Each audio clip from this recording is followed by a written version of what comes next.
Hello friends, तो मेरा नाम है दिव्यांश तिवारी और आज की वीडियो हम लोग देखेंगे पेरीमीटर के बारे में। तो पेरीमीटर क्या होता है? पेरीमीटर जो होता है वो सम ऑफ मतलब लेंथ ऑफ बाउंड्रीज, मतलब जो बाउंड्री होती है कोई क्लोज फिगर है। जैसे मान लीजिए ये है एक स्क्वायर, मान लीजिए एक स्क्वायर है। इसकी जो सम ऑफ बाउंड्रीज मतलब ये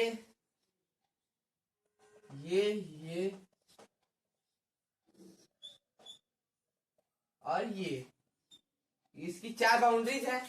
इसको हम लोग लेबल कर देते हैं। मतलब जैसे मान लीजिए इसको ये है, बी है, ये सी, ये है डी। तो ये ए है, ये डी है, ये है सी और ये है बी। ये क्या है? इसके वर्टेक्स हैं। मतलब जिस पॉइंट पे दो लाइन आके मिलती है उसे कहते हैं वर्टेक्स।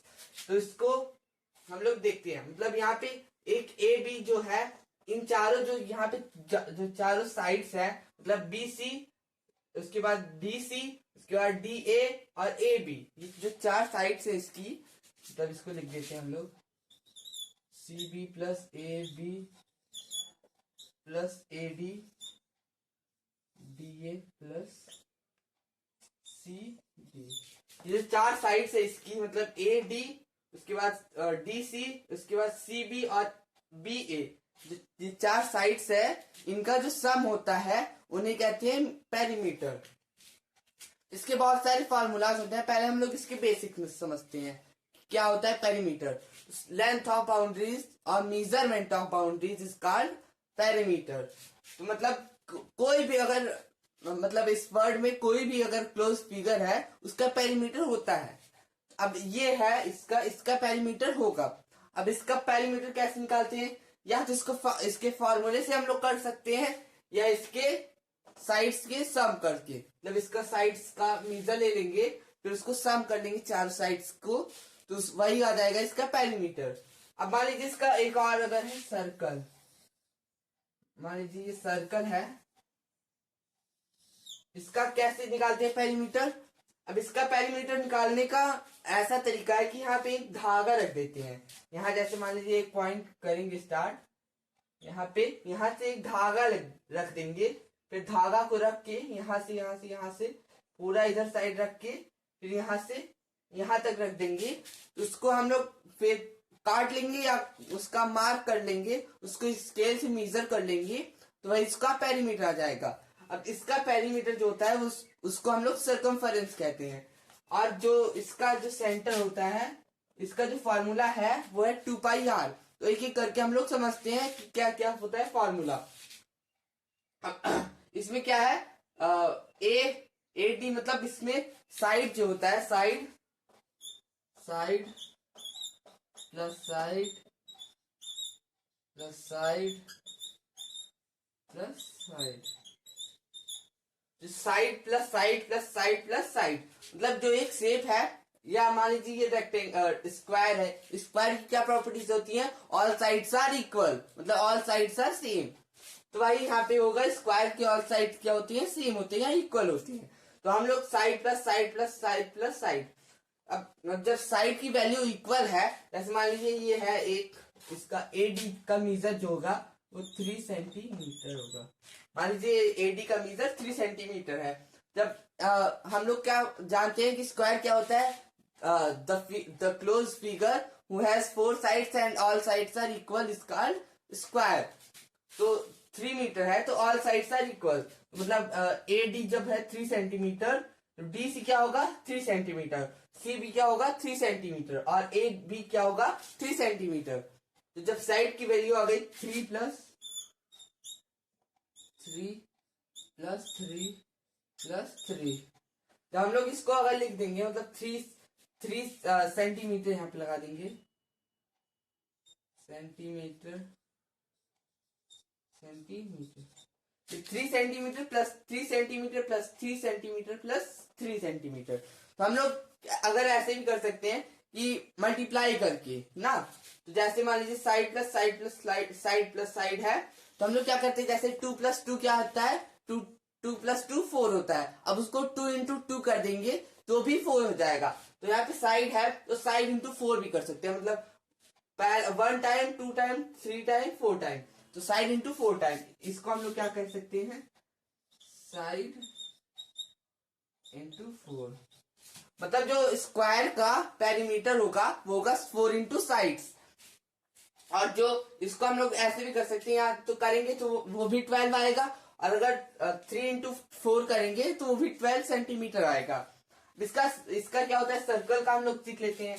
सर्कल क्या होता है, 2πr।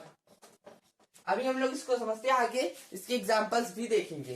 तो जैसे मान लीजिए इसका हम लोग स्क्वायर का हम लोग देखेंगे, देख लिए। अब अगर एक और एग्जांपल देख लेते हैं, अगर यहाँ पे इसको हम लोग 9 बना दें, 9 सेंटीमीटर अगर ये हो गया, तो इसकी वैल्यू क्या आ जाएगी, तो 9 centimetre plus 9 centimetre plus 9 centimetre plus 9 centimetre. जो इसकी वैल्यू आ गई 9 प्लस 9 प्लस 9 प्लस 9, तो वो हो गया टोटल 36। तो 9 4 जा 36, तो 9 प्लस 9 क्या हो जाएगा 18, 18 और प्लस 9 27, 27 और 9 36, तो इसकी वैल्यू आ गई 36 सेंटीमीटर। अब इसको हम लोग 4 से मल्टीप्लाई करेंगे तब भी आ जाएगा 9 4 जा 36 सेंटीमीटर। तो अब हम लोग सीखेंगे कि रेक्टेंगल का कैसे निकाला जाता है। देखते हैं, जैसे मान लीजिए रेक्टेंगल है,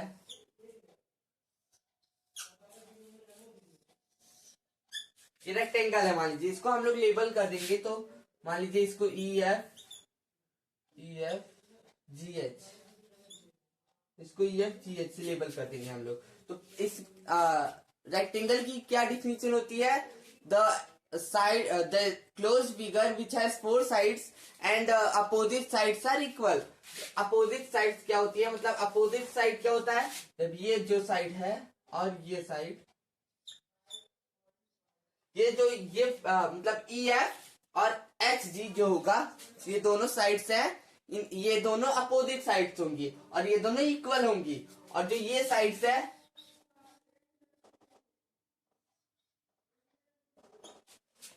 EH और FG, ये जो दोनों साइड्स है, ये दोनों भी अपोजिट होंगी और ये दोनों इक्वल होंगी। तो इसका क्या प्रॉपर्टी होता है, मतलब ये होता है अपोजिट साइड्स आर इक्वल। अब इसका हम लोग समझते हैं, मतलब इसमें कैसे निकाला जाता है पेरीमीटर। तो इसका हम लोग या तो सम कर सकते हैं, मतलब EF plus FG plus GH plus EH, या तो हम लोग ऐसे सम कर देंगे तब भी आ जाएगा, और या तो हम लोग साइड, मतलब अब साइड क्या है, एक है इसमें साइड नहीं होती, इसमें लेंथ होती है। तो जो बड़ा साइड होता है उसको कहते हैं लेंथ, और जो छोटा साइड होता है उसको कहते हैं ब्रेड्थ। इसका जो फॉर्मूला होता है, मतलब उसमें लेंथ जो होता है, मतलब लेंथ मान लीजिए ये बड़ी साइड है तो इसको कहेंगे लेंथ, और इसको कहेंगे लेंथ, और इसको कहेंगे ब्रेड्थ, कहेंगे ब्रेड्थ। इसको कहते हैं ब्रेड्थ, मतलब जो छोटी साइड होती है रेक्टेंगल में उन्हें कहते हैं ब्रेड्थ, और जो बड़ी साइड होती है उसको कहते हैं लेंथ। इसमें लेंथ इक्वल है और ब्रेड्थ इक्वल होता है। जो रेक्टेंगल है अपोजिट साइड्स, तो मतलब छोटी साइड जो होती है, मतलब 2 इक्वल साइड होंगे और दो भी मतलब टोटली 2 के पेयर होंगे। तो उसमें से जो बड़ा 2 पेयर होगा उसे कहेंगे लेंथ, और जो छोटा 2 पेयर होगा उसे कहते हैं ब्रेड्थ। तो इसका जो फॉर्मूला है, हम लोग अगर 2 इंटू एल कर देंगे, मतलब इसमें या तो कर देंगे कि L प्लस L या B प्लस L प्लस, या तो हम लोग ऐसे कर सकते हैं कि length plus breadth plus length plus breadth. अब इसको हम लोग और तोड़ेंगे, तो इसको क्या हो जाएगा, B प्लस B, तो ये हो जाएगा 2 इंटू B प्लस, अब L है L प्लस L, हम लोग ऐसे ग्रुप बनाएंगे, इसको हम लोग इसको और एक यहाँ पे बनाएंगे, इसको हम लोग यहाँ पे लिख दिए हैं, इसको हम लोग लिखेंगे यहाँ पे, तो 2 इंटू L। अब इसके बाद हम लोग इसको कैसे लिख सकते हैं, फिर 2 into B plus 2 into L, 2 into B plus 2 into L, मतलब 2 ब्रेड्थ प्लस 2 लेंथ या L। तो हम लोग ब्रेड्थ को शॉर्ट फॉर्म में B बुलाते हैं और उसको लेंथ को मतलब L बुलाते हैं। तो इसको हम लोग कैसे लिख सकते हैं, 2b प्लस 2l। अगर इसको हम लोग और छोटा करेंगे तो इसको हम लोग अगर 2 को कॉमन ले लेंगे तो ये हो जाएगा 2 इंटू एल प्लस बी।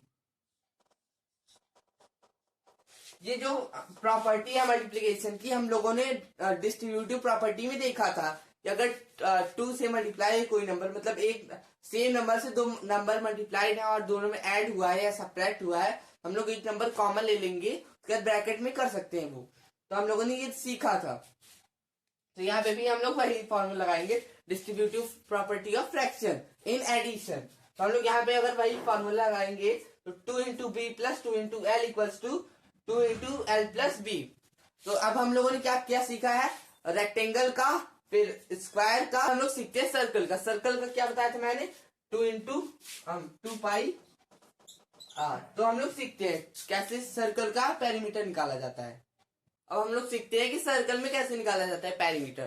तो अब सर्कल का हम लोग पार्ट्स देख लेते हैं, क्या क्या होता है सर्कल में। एक सर्कल में क्या क्या होता है, ये इसका सेंटर हो गया, इसको हम लोग ओ या सी से मेनली डिनोट करते हैं ज्यादातर, हम लोग यहाँ पे ओ से डिनोट करते हैं।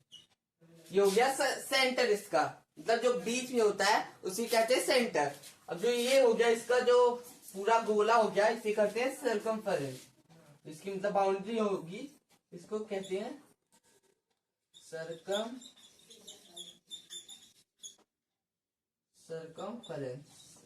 इसको हम लोग कहेंगे सर्कमफरेंस। और जो सेंटर से एक साइड तक की जो दूरी है इसको कहते हैं हम लोग आर या रेडियस। जो ये एक सेंटर से लेके एक बाउंड्री तक की जो दूरी है उसे कहते हैं रेडियस। और उसके बाद अगर इसको हम लोग अगर एक और ऐसे, ये भी ये एक रेडियस हो गया।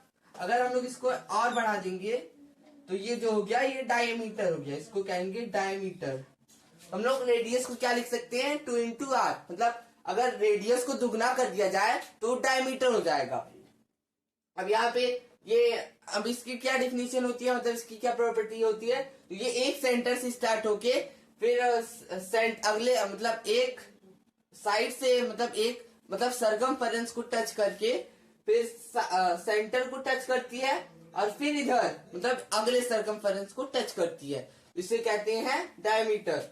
और ये स्ट्रेट लाइन पे होती है। मतलब अगर इसको सर्कल में हम लोग ऐसे कर सकते हैं, इसकी डेफिनेशन ये होगी कि the straight line which travel from circumference to other circumference intersecting centre, इसे कहेंगे सर्कमफरेंस डायमीटर।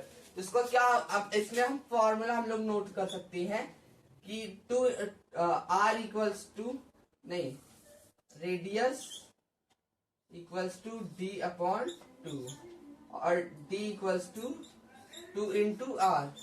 हम लोग इसको दो फॉर्मूला यहाँ पे आप लोग रफ कॉपी में नोट कर सकते हैं कि 2r इक्वल्स टू डायमीटर और r equals to D divided by 2। मतलब डायमीटर को 2 से डिवाइड कर देंगे तो हो जाएगा रेडियस, और अगर हम लोग रेडियस को 2 इंटू मल्टीप्लाई कर देंगे 2 से तो हो जाएगा डायमीटर। अब हम लोग थोड़ा इसकी कंसेप्ट पे देखते हैं कि पेरीमीटर ऑफ सर्कल क्या होता है। तो हम लोग इसको, जो पेरीमीटर होता है वही सर्कमफरेंस होता है, क्योंकि पेरीमीटर का डिफिनेशन क्या है, the measurement of length is called perimeter. तो जो इसका मेजरमेंट ऑफ लेंथ हो गया, बाउंड्री का लेंथ, वही हो गया इसका सर्कमफरेंस भी। सर्कमफरेंस जो होगा वो पेरीमीटर होगा।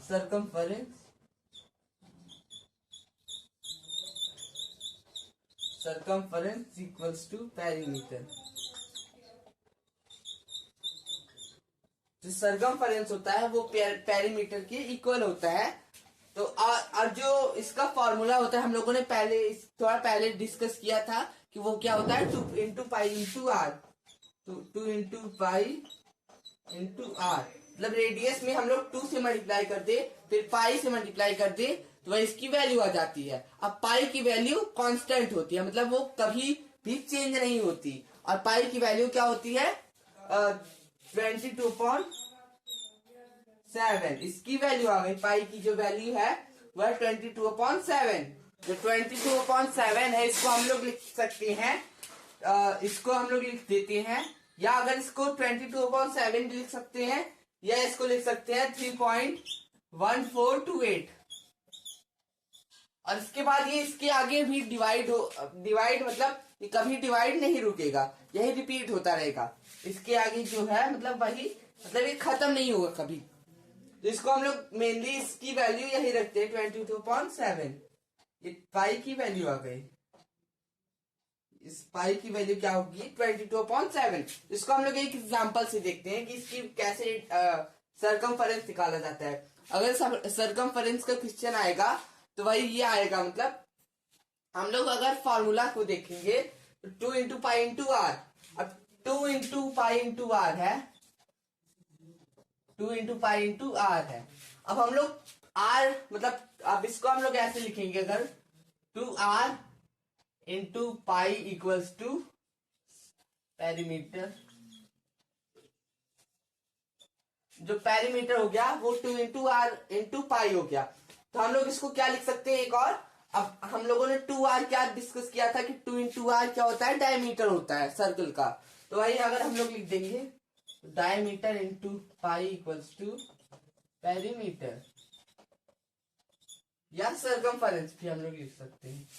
तो अब इसके दो फॉर्मूले हो गए, पहला हो गया कि 2 इंटू पाई इंटू आर, और दूसरा हो गया कि पाई इंटू डी।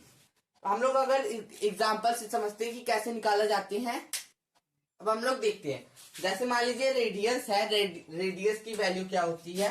जैसे मान लीजिए अगर रेडियस दिया हो तो रेडियस वाले फॉर्मूला में रखेंगे, और अगर डायमीटर दिया हो तो डायमीटर वाले फॉर्मूला में हम लोग रखेंगे। पहले मान लीजिए एक रेडियस कर देख लेते हैं। मान लीजिए रेडियस इक्वल्स टू है 8 सेंटीमीटर।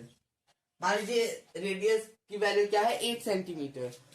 तो हम लोग क्या लिख सकते हैं कि अब इसको हम लोग अगर रखेंगे पाई से मल्टीप्लाई करेंगे, अब फॉर्मूला में रखेंगे तो क्या होता है formula 2 into pi into R. तो 2 इंटू पाई इंटू आर है इसकी वैल्यू। हम लोग अगर इसकी करेंगे वैल्यू रखेंगे तो 2 इंटू 8 सेंटीमीटर इंटू 22/7। जो हम लोग रखेंगे तो 2 इंटू 8 इंटू 22/7। तो हम लोग इसको अगर और सॉल्व करेंगे तो इसका आंसर आ गया बेसिकली। अब इसको हम लोग सिंप्लीफाई कर देंगे तो ये हो जाएगा 16 इंटू 22/7 सेंटीमीटर। हम लोग इसको अगर डिवाइड कर मल्टीप्लाई करके डिवाइड कर देंगे तो इसका आंसर आ जाएगा। एक और एग्जांपल से अगर डायमीटर दिया हो तो उसको कैसे करेंगे, तो मान लीजिए अगर यहाँ पे है 14 सेंटीमीटर, 14 सेंटीमीटर मान लीजिए दिया है। इसको हम लोग या तो चेंज कर सकते हैं, तो चेंज करने में बिना फालतू का टाइम जाएगा और कुछ नहीं। तो हम लोग को वैल्यू रखना ही है 2 इंटू पाई इंटू आर, और 2 इंटू आर करेंगे ही तो क्या फायदा डिवाइड करने का। तो वैसे ही हम लोग अगर डायमीटर मान लीजिए दिया है इक्वल्स टू डायमीटर, तो डायमीटर वाले फॉर्मूला में रखेंगे। तो डायमीटर इंटू पाई क्या होता है, डायमीटर क्या है 14 इंटू पाई की वैल्यू क्या होगी 22/7, 22/7 इसकी वैल्यू आ गई। अब इसको हम लोग काट देंगे तो ये हो जाएगा 2 और ये हो जाएगा 1। तो अब इसकी वैल्यू क्या हो गई 44 सेंटीमीटर। तो इसका जो लेंथ आ गया, पहले में मान लीजिए क्या आया था 16 इंटू 22/7, जो इसकी वैल्यू आ गई वो आ गई ये। और अगर यहाँ पे डायमीटर की वैल्यू अगर हम लोग 14 सेंटीमीटर रखेंगे तो इसकी वैल्यू आ गई 44 सेंटीमीटर।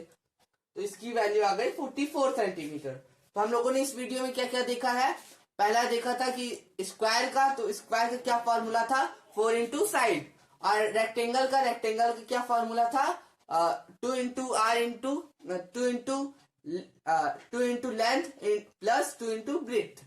तो 2 into L plus breadth bracket में हम लोग लिख सकते हैं। और इसका क्या है 2 इंटू पाई इंटू आर, या 2 इंटू नहीं पाई इंटू डी, इसकी वैल्यू आ गई। आज की वीडियो में बस इतना ही। अगर आप लोगों को कोई भी डाउट हो तो प्लीज कमेंट सेक्शन में पूछ सकते हैं। अगर आप लोग ये टॉपिक ना समझ में आया हो तो एक बार और अगर देखेंगे तो हो सकता है समझ में आ जाए, नहीं तो आप लोग कमेंट सेक्शन में डाउट पूछ सकते हैं। अगर आप लोग की वीडियो अच्छी लगी हो तो please like share and subscribe करेंगे। अगले पार्ट में हम लोग देखेंगे बाकी का।